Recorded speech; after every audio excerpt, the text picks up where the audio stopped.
రాజులకు రాజు ప్రభులో ప్రభు అయిన యేసుక్రీస్తు నామమున మీకు శుభములు. ఈరోజు దేవుడు మనకు అనుగ్రహించిన వాక్య ధ్యానము మత్తయి సువార్త 22వ అధ్యాయము 37వ వచనం.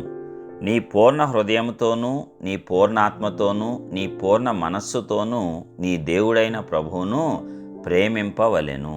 ప్రియులారా, ఈ వాక్య ధ్యానమును మనం పరిశీలించినప్పుడు యేసు ప్రభువారిని శోధించుచు ఒక ధర్మశాస్త్రోపదేశకుడు ఆయన యొద్దకు వచ్చి ధర్మశాస్త్రంలో ముఖ్యమైన ఆజ్ఞ ఏది అని అడిగినప్పుడు ఆ సందర్భంలో ప్రభువారు చెప్పినటువంటి మాట, ఆయన రెండు ఆజ్ఞలను చెప్తాడు ఇక్కడ. మొట్టమొదటిగా నీ పూర్ణ హృదయంతోనూ, నీ పూర్ణ ఆత్మతోనూ, నీ పూర్ణ మనస్సుతోనూ నీ దేవుడైన ప్రభువును ప్రేమించాలంట.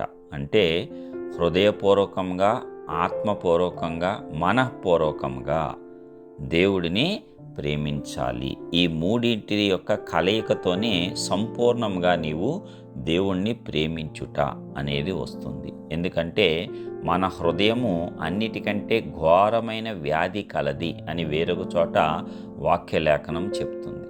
కాబట్టి ఆ హృదయాన్ని మనం ఎప్పుడూ కూడా ఆయనను గూర్చిన వాక్కుతో నింపుకొని గనక ఉన్నట్లయితే మనము పూర్ణ హృదయంతో, అంటే కల్మషం లేనటువంటి హృదయంతో నీవు నీ యొక్క దేవుణ్ణి ప్రేమించాలి. లాభాన్ని అపేక్షించో, లేక ఇది చేయకపోతే నష్టం సంభవిస్తుందని భయపడో కాకుండా నీవు పూర్ణ హృదయంతో, హృదయపూర్వకంగా దేవుడు నాకు కావాలి అని నీవు ఆయనను ప్రేమించాలంట. అలాగే పూర్ణమైన ఆత్మతో, ఆత్మలో కపటము లేనివాడు ధన్యుడు అని ప్రభు సెలవిస్తూనున్నాడు. కాబట్టి ఎలాంటి కల్మషం ఉండకూడదు. కొంతమంది బయటకు ఒకటి, లోపల ఒకటి, తాను ఆలోచించేది ఒకటి, బయట నోటి వెంట మాట్లాడేది ఒకటిగా ప్రవర్తిస్తూ ఉంటారు. అది దేవుడికి నచ్చదు. నీ పూర్ణ ఆత్మతో, ఆత్మపూర్వకంగా నీవు దేవుణ్ణి ప్రేమించాలి. ఎందుకంటే నీలో దేవుణ్ణి అంగీకరించిన తర్వాత ఉండేటువంటి ఆత్మ పరిశుద్ధాత్మే. ఆ ఆత్మ నిన్ను శోధిస్తుంది. నీవు సరిగా ఉన్నావా లేదా అనేది నీ యొక్క అంతరంగాన్ని ఆత్మ పరిశోధిస్తుంది. కాబట్టి నీవు ఆత్మలో కపటాన్ని ఉంచుకోకూడదు. అదేవిధంగా పూర్ణమైన మనస్సు, మనఃపూర్వకంగా నీవు దేవుణ్ణి ప్రేమించాలి.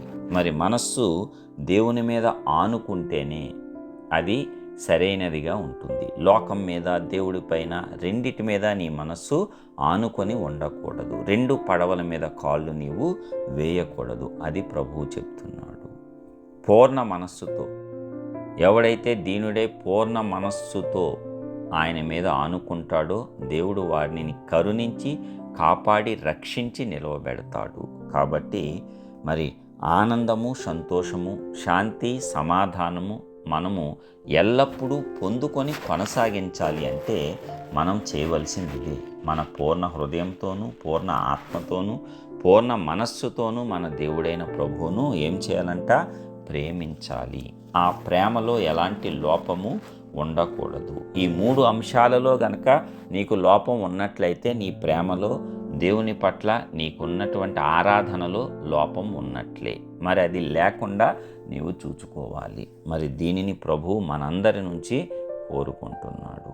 మరి ప్రభువు కోరుకుంటున్నటువంటి చిత్తాన్ని అనుసరించి మనము నడుద్దాము. ఎప్పుడైతే నీవు దేవుణ్ణి ఈ 3 అంశాలతో ప్రేమించటము, పూర్ణ హృదయము, పూర్ణాత్మ, పూర్ణ మనస్సుతో ప్రేమించటం పూర్తిగా నేర్చుకుంటావో అప్పుడు 2వ ఆజ్ఞ అయినటువంటి నిన్ను వలె నీ పొరుగువానిని ప్రేమించవలను అనేది నీవు యథాలాపంగా పాటిస్తూనే ఉంటావు. ఇది గొప్ప మర్మం. కాబట్టి మొదటి ఆజ్ఞను పాటించిన వారు 2వ ఆజ్ఞను అవలేలుగా పాటించగలరు. అందుకే పూర్ణ హృదయంతో, పూర్ణ ఆత్మతో, పూర్ణ మనస్సుతో మనము మన దేవుణ్ణి ప్రేమించి ముందుకు సాగిపోదాము. మహోన్నతుడా, గొప్ప దేవ, ప్రియ పరలోకపు తండ్రి, మరి ఇదిగో ఈ యొక్క నూతన దినమున నీ వాక్కు ద్వారా మాతో మాట్లాడినందుకు వందనాలు. అవునయ్యా, పూర్ణ హృదయము, పూర్ణ ఆత్మ, పూర్ణ మనస్సుతో నిన్ను ప్రేమించి మరి మమ్మల్ని వలె ఇతర వారిని కూడా ప్రేమించే శక్తి సామర్థ్యాలు మాకు అనుగ్రహించి కాపాడి నీ నామాన్ని మా ద్వారా ఘనపరచుకోవాల్సిందిగా